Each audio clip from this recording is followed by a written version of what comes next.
Wow, kawasan Kumuh Solo berkurang 70%, Gibran siap genapkan 100%. Keberadaan taman ini sangat mendukung dari warga setempat, tambah indah, tambah dulu kan sini lingkungan kumuh, sekarang alhamdulillah sudah menjadi baik, menjadi bersih dengan adanya taman dan perumahan-perumahan ini. Kita mengucapkan banyak-banyak terima kasih kepada pemerintah yang telah menyediakan berbagai macam fasilitas seperti ini, taman, dan kita diberikan juga rumah ya, nggak seperti cara istilahnya itu ya, rumah seperti ini dulunya kan masih dalam keadaan kumuh, kotor, tapi begitu pemerintah bergerak, pemerintah punya rencana seperti ini, alhamdulillah sudah perubahannya sangat luar biasa. Ya nanti dirapikan, rapopo ya, rapopo. Belum ada yang perlu diperbaiki atau ditingkatkan lagi?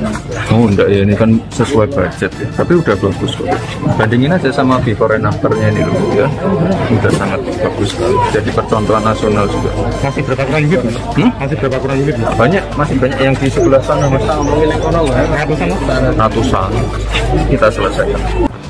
Cuma ternyata pertanyaannya mengejutkan, mengagetkan, nggak nyambung, nggak masuk akal menurut saya gitu. Pertanyaannya adalah bagaimana komentar Mas Gibran soal Gubernur Anies Baswedan?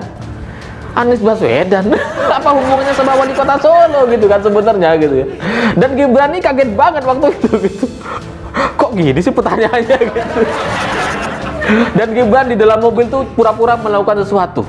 Komentar para pendukung Anies ini positif-positif banget gitu. Wah hebat, Gibran bisa mengapresiasi kerja atau prestasi Anies Baswedan katanya.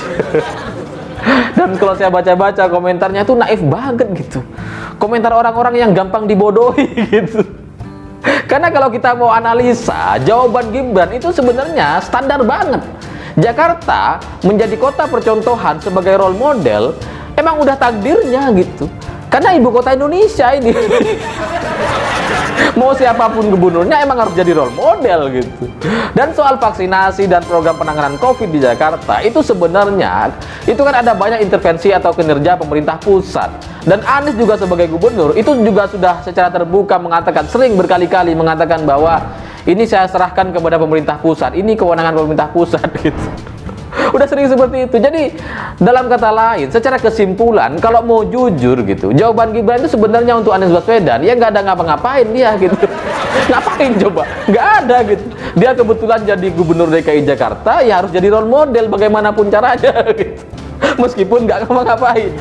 AHY dan Anies ditampol habis. Gibran memang luar biasa, calon pemimpin masa depan bagi Indonesia. Semakin kesini kemampuan leadership, manajerial, menata kota, dan menjalin relasi dari Gibran Rakabuming Raka tampaknya semakin terlihat dan bisa diandalkan. Kalau awalnya banyak orang tampak meragukan apakah Gibran yang dianggap nol dalam dunia politik, mengingat latar belakangnya sebagai pengusaha kuliner, akan mampu berbuat banyak di kota Solo. Tapi kini seharusnya penilaian itu mulai berubah. Ya, Mas Gibran tidak hanya terlihat sigap dan cekatan dalam menata daerah yang berada di bawah kekuasaannya, tetapi ia juga terbilang responsif dalam menangani hampir setiap pengaduan yang berisi permasalahan warga di kota Solo, secara langsung maupun aduan dari media sosial. Sebagai wali kota, Mas Gibran juga terlihat tidak takut ketika harus membela warganya dari hal-hal yang dianggapnya membahayakan jiwa dan keselamatan mereka.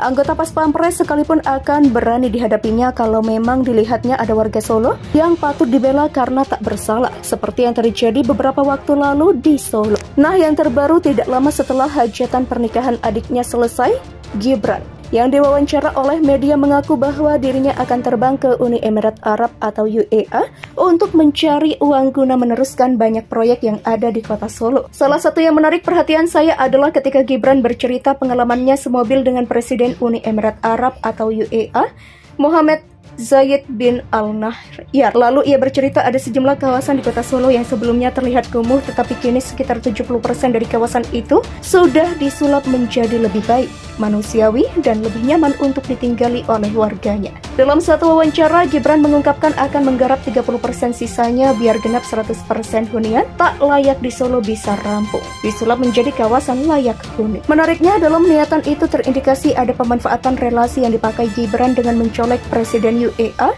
agar mau berinvestasi untuk proyek hunian itu agar rampung 100%.